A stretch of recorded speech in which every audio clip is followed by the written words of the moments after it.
Well, good morning, everyone. What a wonderful pleasure this morning to sing together to our God who is indeed high and lifted up, and to be given the honor and privilege of creating the throne upon which He is pleased to sit, because He inhabits the praises of His people. And it's a joy to be able to do that with you this morning. Well, we are in the middle of a major series this late summer, early fall, that we're calling Win Your War Within.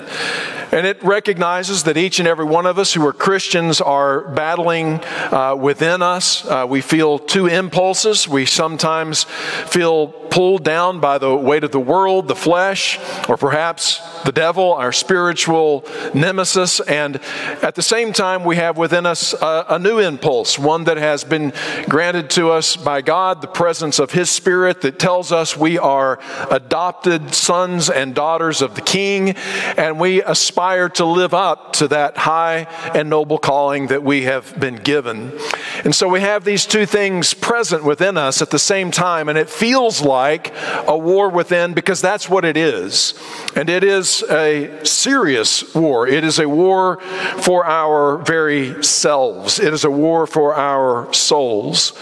And so what we're doing are looking at 7 of the primary vices that human beings are tempted or tend to gravitate toward, or have impulses that want to drag them down.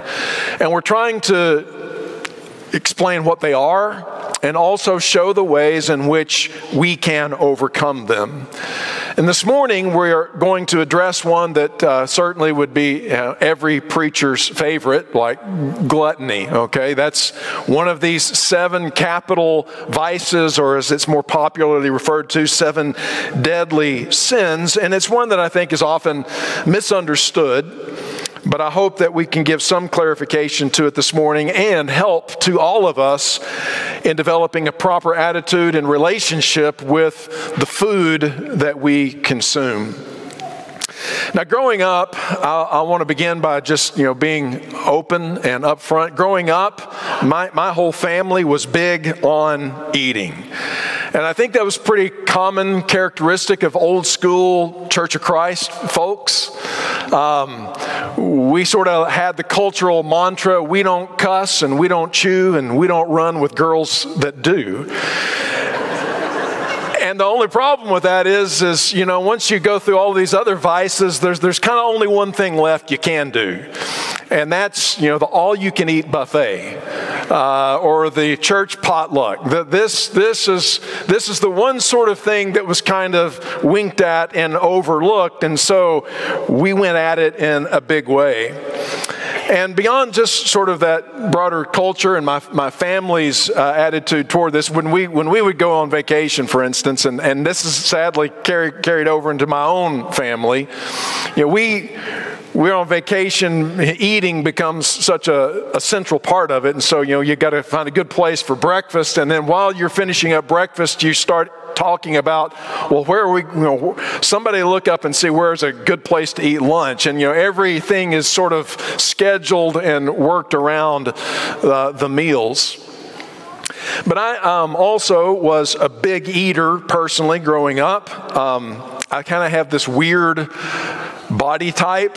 I don't know if you notice it or not. You've got to look at me every week, but I've got the arms and legs of about a person about 5'8", and the torso of somebody that's about 6'8". And I guess I've got a lot of room for my stomach. And I grew up, I wasn't like the world champion hot dog eater, big eater, but I could out-eat all of the offensive linemen on the football team. And I took pride in that. It was sort of became part of my identity. I can eat you under the table, man. So that was sort of a thing for me. And as a young man, I continued on with that. And as years have gone by, I've learned to some extent to rein that in. However, binge eating is still something that I'm tempted to do and sometimes succumb to. And I think that it often has to do with trying to mask or suppress stress to bring the emotional comfort that whatever hormones eating certain types of food can release in order to try to deal with what it is that I'm dealing with. And I know that that's something that perhaps, if not most, at least many of you can deal with. Other people do the same thing with use of alcohol or other drugs to try to mask the pain or deal with and get through difficult times. And I think it is this that the idea of gluttony is intended to address in part. And so I want to begin this morning by simply asserting that the Bible has actually a tremendous amount of information on the topic of food and of eating. In fact, there is a great deal more content here than we can digest in one service. So I'll just give you an appetizer to give us an overview. Pardon the puns. But there really is a tremendous amount of information, and it's not just sort of on the side. It is the main course. I said there was something with the puns, but they just keep coming. It really is kind of the front and central part so often of what the Bible is talking about, and we see it over and over. Just as a quick run through this, in the Garden of Eden, what do we see? A menu, right? God places man and woman in the garden, and he talks about there's all of these different trees bearing fruits and nuts, and there's the vegetation, and God says all of it is on the menu. You can enjoy this. It's for your enjoyment and for your nourishment, with only one tree that is forbidden. And in part, that tree is forbidden. That one piece of food is off limits in order to show, I think, in part, that food is not God. That it's not central, it's not everything, that there is the word of the Lord that they must ultimately live by, and not just the food that they can ingest.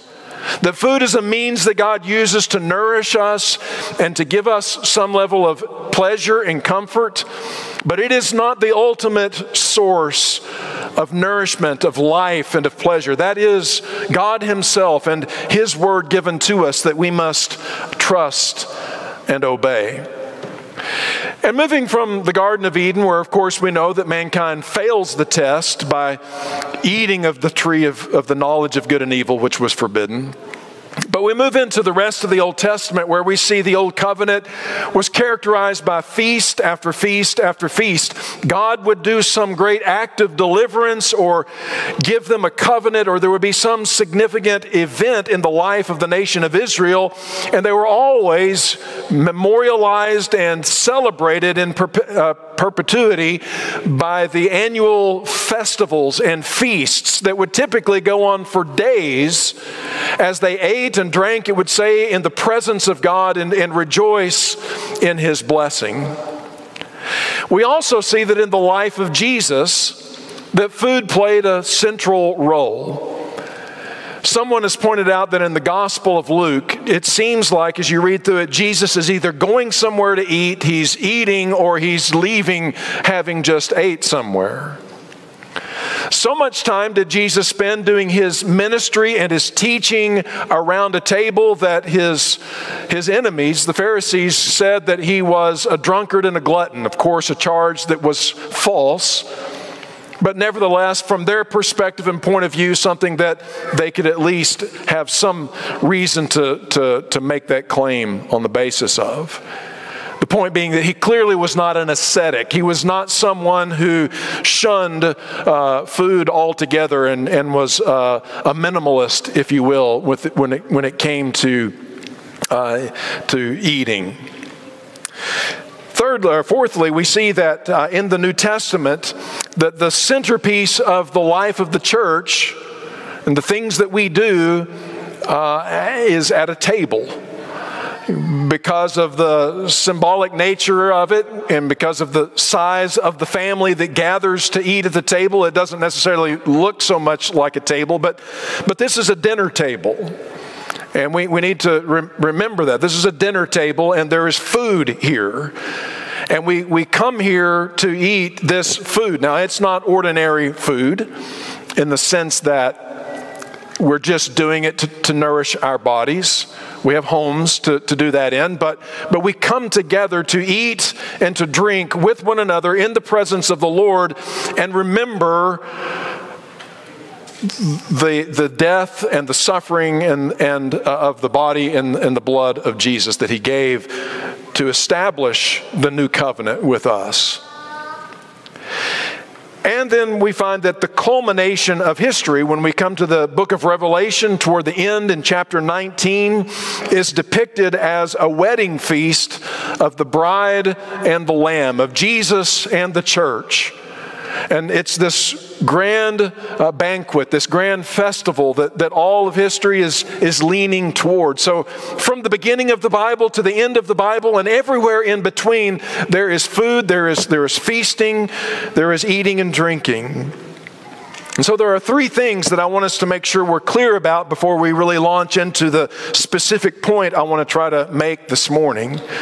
And I think that these three things, these three principles are well summarized in a passage that Paul writes to Timothy in 1 Timothy 4, verses 3 through 5, where he's talking about some false teachers who say that people shouldn't marry. They forbid people to marry and order them to abstain from certain foods. So they're very aesthetic in their nature. That is, they shun certain pleasures of the body, such as marriage and food.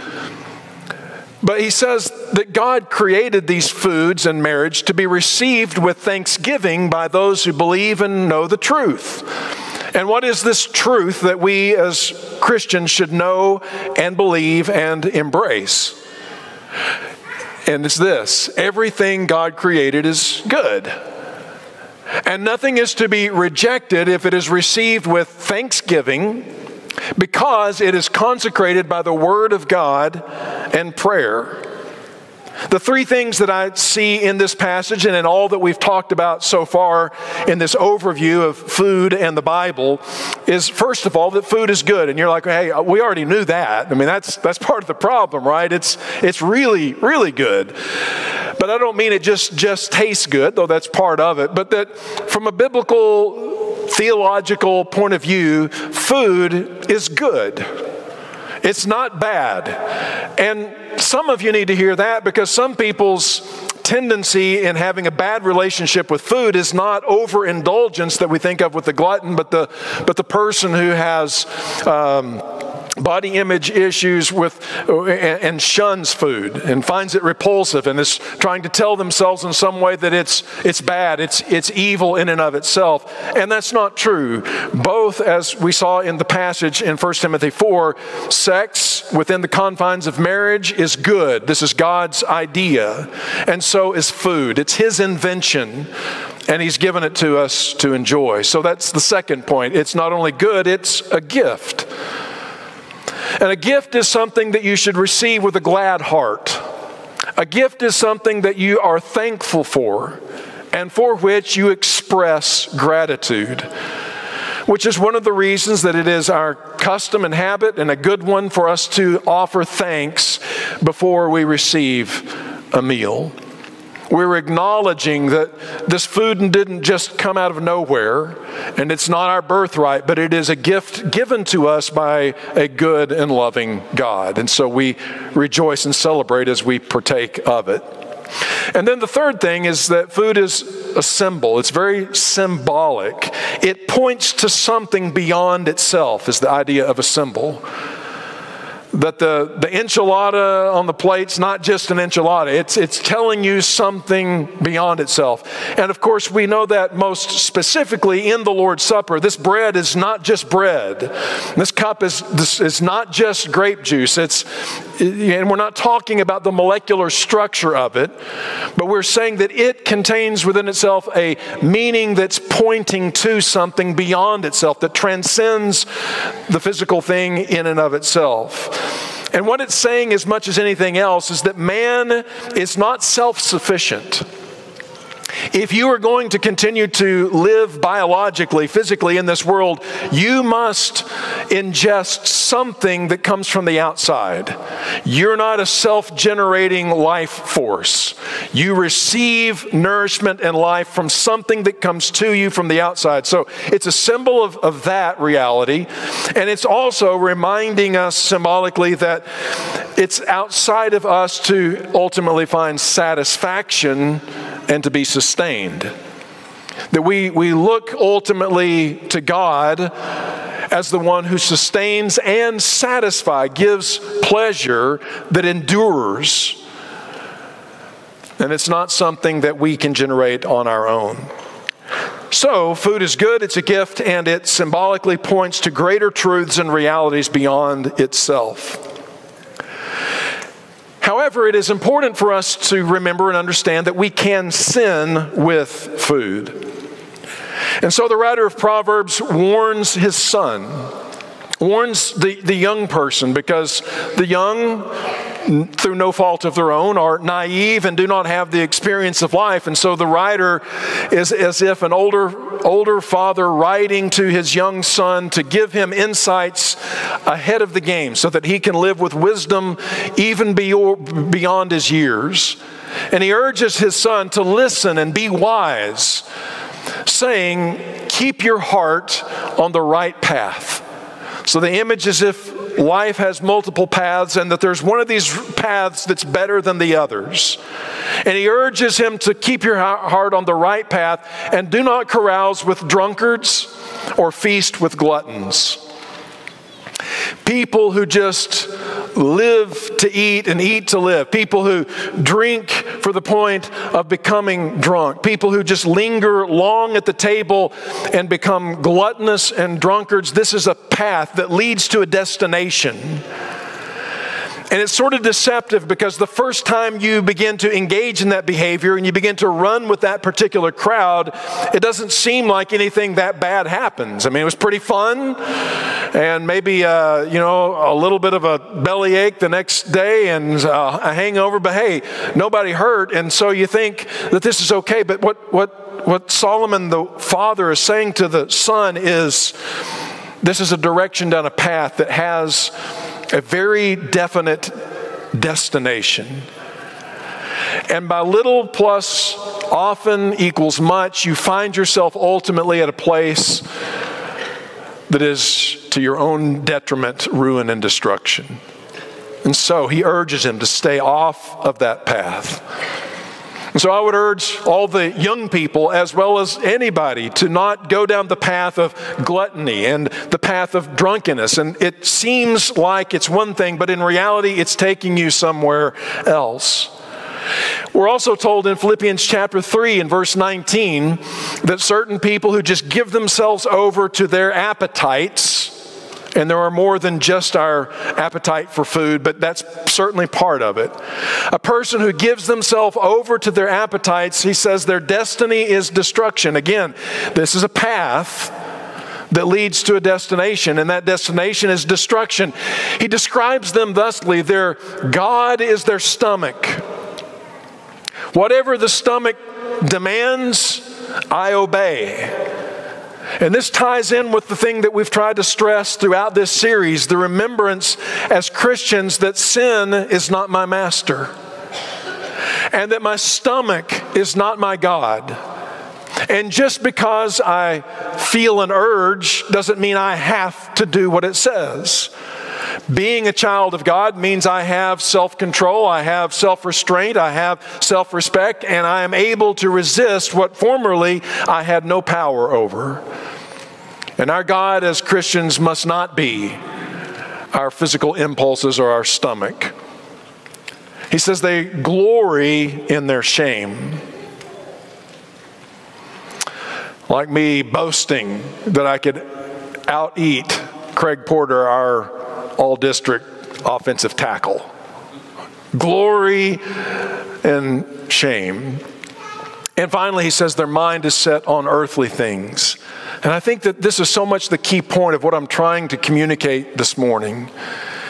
It's a mindset that's totally focused on the here and now and on physical desires and impulses and appetites. It sort of reminds me of the Old Testament character of Esau. Do you remember what Esau did, guys, young people? Esau was the older brother of Jacob, who went out in the field, and he had been out there hunting for a while, and he came back, hadn't killed anything, and he came back and he was starving to death. Not literally, but you know how that feels. He was just hungry as all get out. And when he gets home, it just so happens that his younger brother Jacob is cooking a bowl of beans or a pot of beans of some kind of stew, and it smelled great. And he said, "Give me some of that." And his younger brother said, "Sure, I'll be glad to give you some of this. It's really good, but sell me your birthright first." Now, that doesn't mean much to us, but let's just say that your birthright was a massively important blessing. And it was something that was more than just right now. It extended into the future. The benefits of that birthright extended into the future. And in fact, it extended into generations. And if Esau hadn't made the wrong choice, we would today be talking about the Esauites, not the children of Israel, the children of Esau, and then in God's covenant with them. But because he sold his birthright, we now talk about the descendants of Jacob, of Israel. And so he had something extraordinarily valuable, is the point. But because he thought only of the moment, only of the here and now, only on this earthly feeling and impulse today, he was willing to trade his brother his incalculably valuable birthright for a bowl of beans. And that's the mindset that is involved in gluttony. It is so focused on the here and now, so focused on the self, it turns our stomach into God, and we trade away all kinds of valuable things to us in order to satisfy our impulse in the moment. And that's why the New Testament writers refer to Esau as a godless man. He had no concept of God, of eternity, of the future, of generations to come. He only thought about the moment that he was in. And he was a slave to that. And so this is the sin that we want to avoid. Now, it happens when we make food into an idol, as we see it as an end in and of itself, rather than as a means to an end. And we begin to think of food as the thing that gives satisfaction. This is the fundamental flaw. That this meal, this food that's sitting right in front of me, or the one that I'm thinking about going and getting here in just a few minutes, it has the power to grant satisfaction. Now, it's true. To an extent, and for a moment, there will be an instant gratification. But you know as well as I do that just a few moments or hours later, the gnawing hunger returns, and we're just as empty as we were before. And in fact, the more we feed an appetite, the more it grows. And so we make it into an idol when we think that it's the point. We live to eat rather than eat to live, and we think that it is capable of granting us some meaningful or significant satisfaction in and of itself. And so there are three signs that we need to look out for in our lives that indicate that we're developing a gluttonous habit. And the first of these is that too much. I'm habitually overeating, habitually overdrinking, habitually controlled by my appetite. My decisions are made based on the food choices that I'm desiring. And so we become mastered by our stomach. And we engage in behaviors that we know are destructive because we seemingly are unable to control ourselves. And so too much. And then secondly, too fast. And by this, I don't just mean you're eating too fast, slow down, chew more, all that, although it's practically perhaps part of it. But I'm trying to communicate here the idea of eating like an animal. You just wolf it down with no reflection on the symbolic significance of what you're doing. So one of the things to me that's so remarkable about these meals in the Bible and how they occur alongside, these feasts occur alongside these these remembrances of God's great deliverance, and he focuses over and over again in communicating to Israel about eating and drinking in the presence of God. So there is a fellowship both with you and the one who gave you the gift of this meal, and the people who are seated around the table with you that needs to be taken into account. That you're not like a dog that's trying to, run off the other dogs, and you're just chowing down on what's in front of you with no thought as to the significance of this. An unreflecting approach to our food.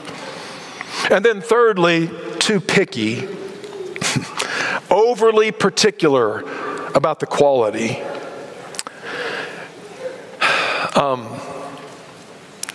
There's a lot I could say, I guess, about this, but I think it's important to remember, and this is for the person who kind of goes in the other direction.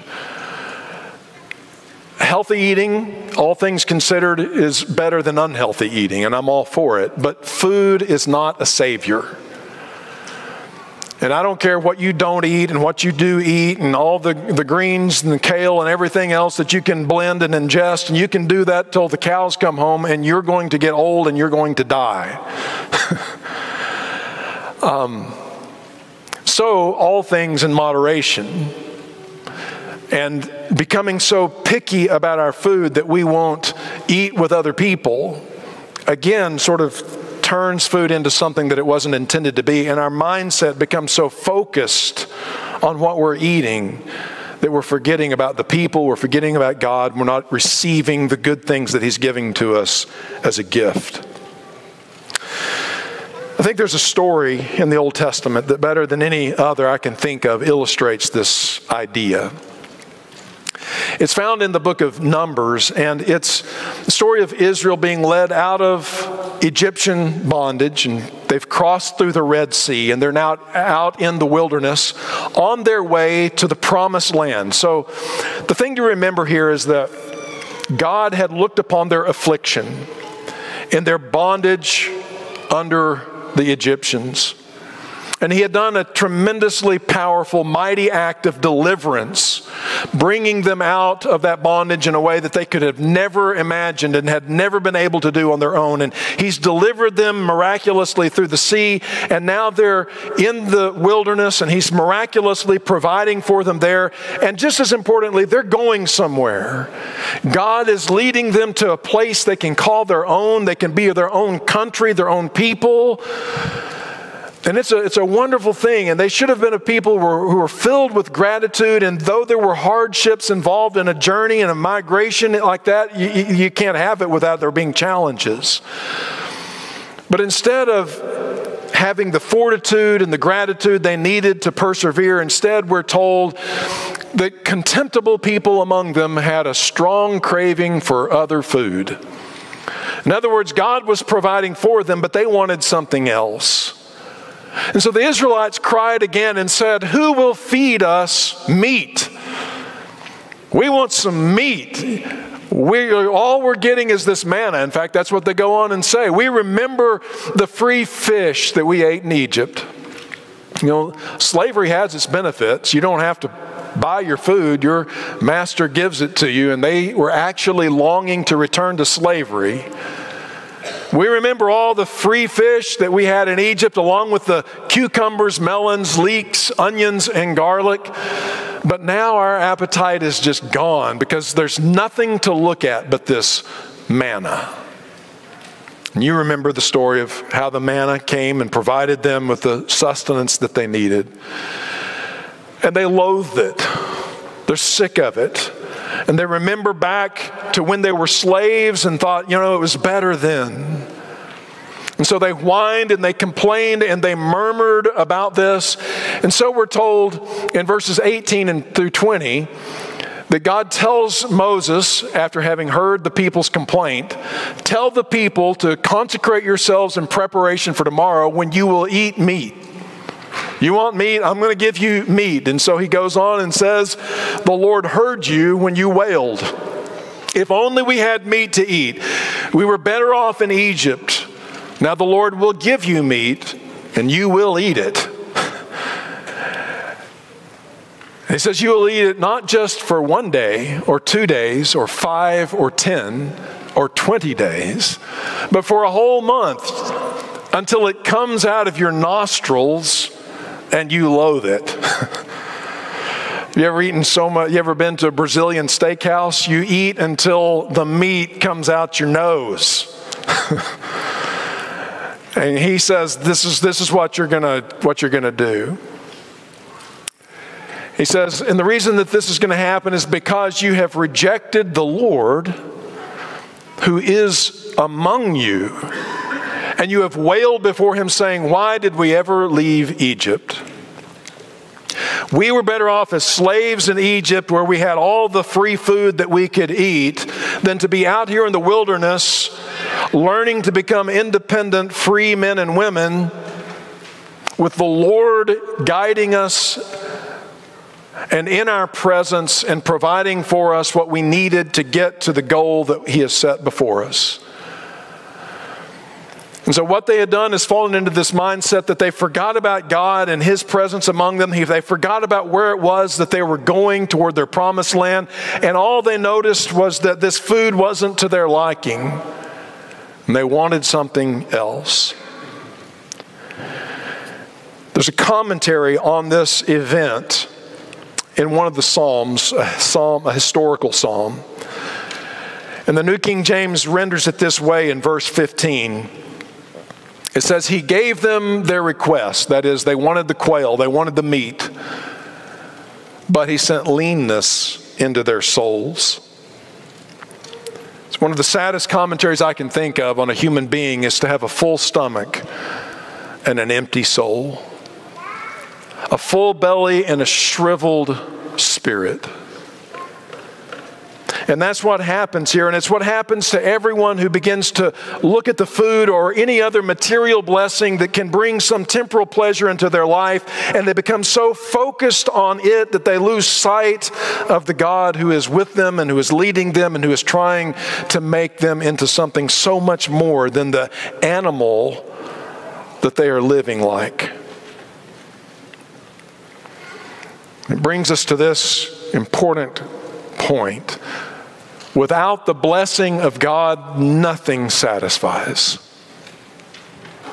Nothing can really satisfy, not even a Snickers bar that can dehungerize for the moment, but it will not bring any lasting or meaningful satisfaction to our lives apart from the blessing and presence of God in the gift. And so anytime we are enjoying all of our physical bounty without having thought to God or the gratitude in our heart that goes with it, we are actually, over the long run, not going to enjoy the thing itself nearly as much as we would if we received it in measured, controlled way and with the gratitude to God that it requires. So if you're here this morning and nothing is satisfying you, you've got a choice. And here it is. You can seek the Lord with all your heart. And if you do, you'll find the satisfaction that your heart longs for. I really believe that. Jeremiah says, when you seek me with all your heart, you will find me. You will find me when you seek me with all your heart. If you've been going after the things in this life, if you've been like an Esau trading the future for the now, gorging yourself on immediate fulfillment, immediate pleasures, eating and drinking, without regard to tomorrow, eat, drink, and be merry, for tomorrow we die mentality, and finding as you go down that path that it's more and more robbing you of joy, robbing you of peace, robbing you of health, and making your soul smaller and smaller. As everything else grows, your spirit grows smaller and smaller. Then it's time to seek the Lord with a full heart and say, Lord, I want to know you. I want to enjoy you, not just the gifts that you give, but I want to know you and your great heart and your will for me. That's what I desire above all else.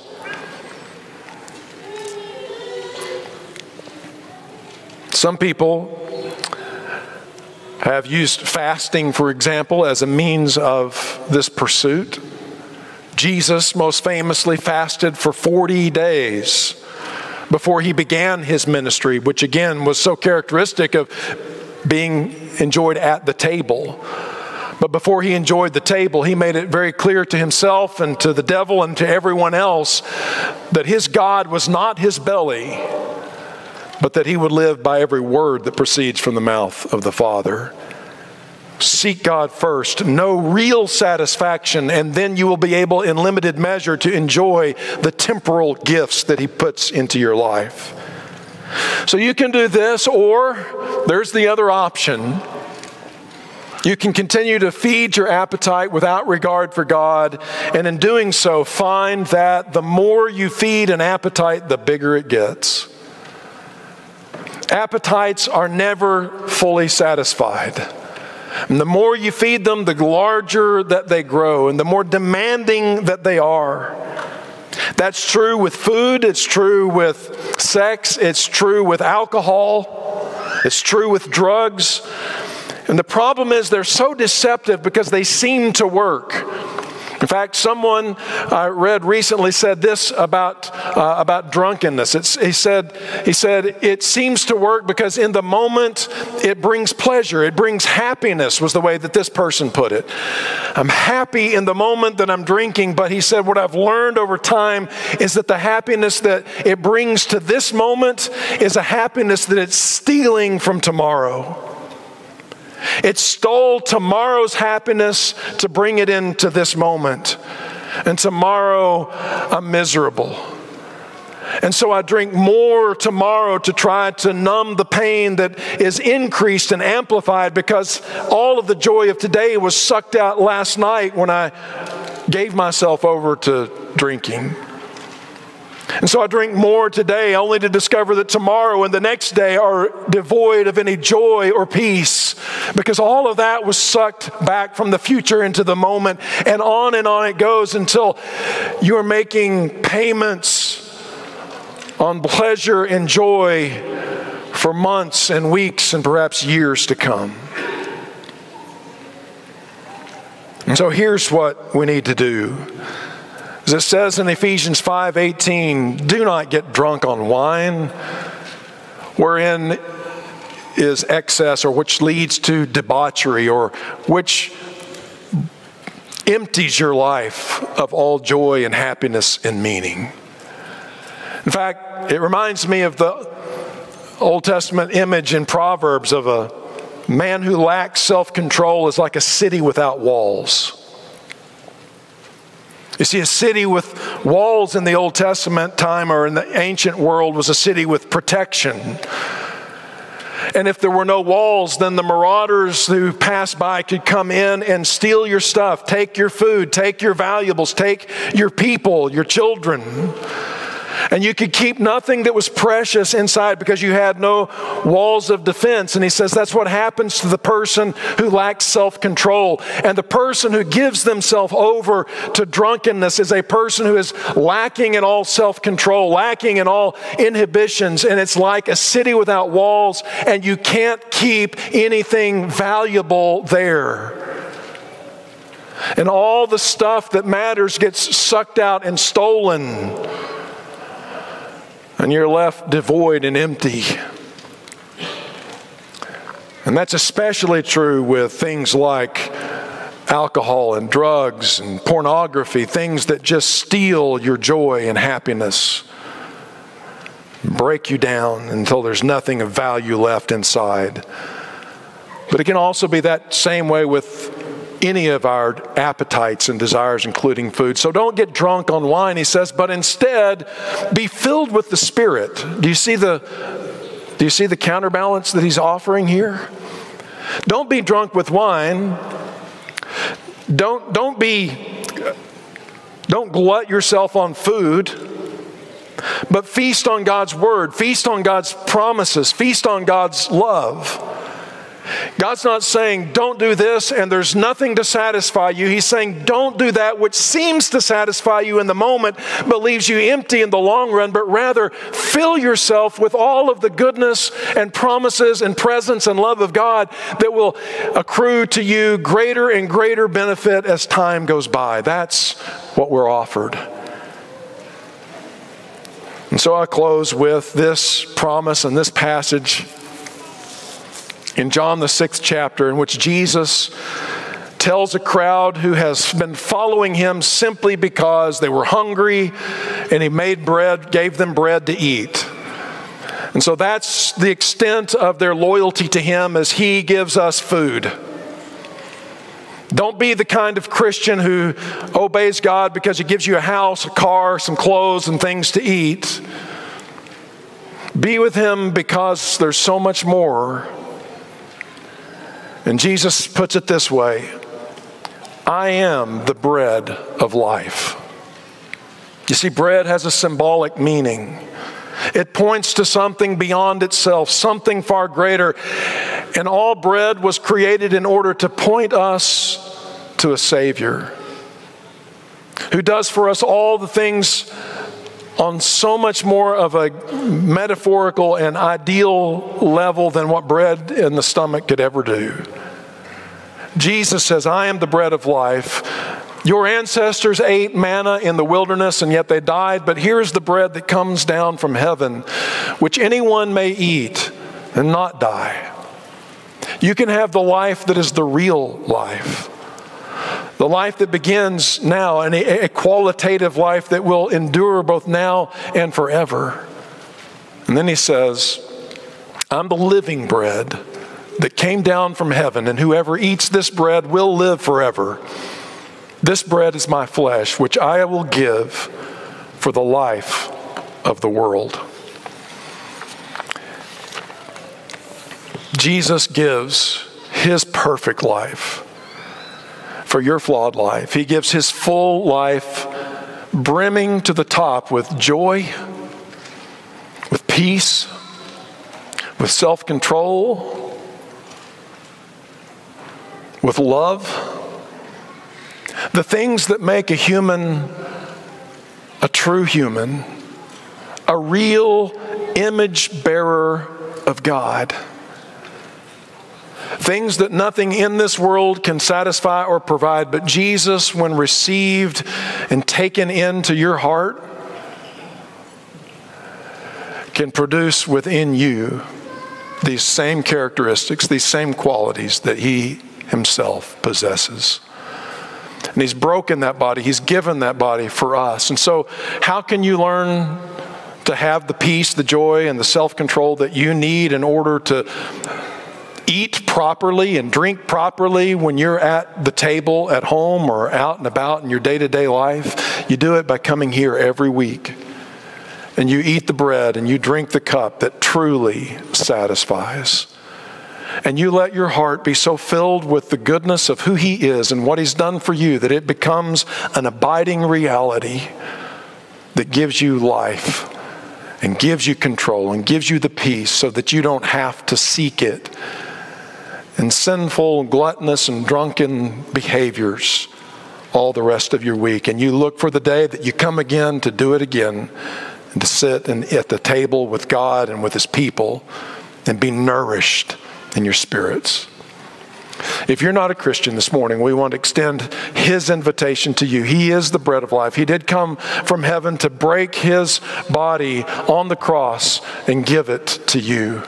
And if you're ready to take that for yourself, his gift, to receive him in grateful praise and thanksgiving and in humble obedience, we extend his offer to you to come this morning and confess his name, be buried in baptism, that you may live the new life that he has purchased for you. If we can help you in any way, let us know while we stand and while we sing.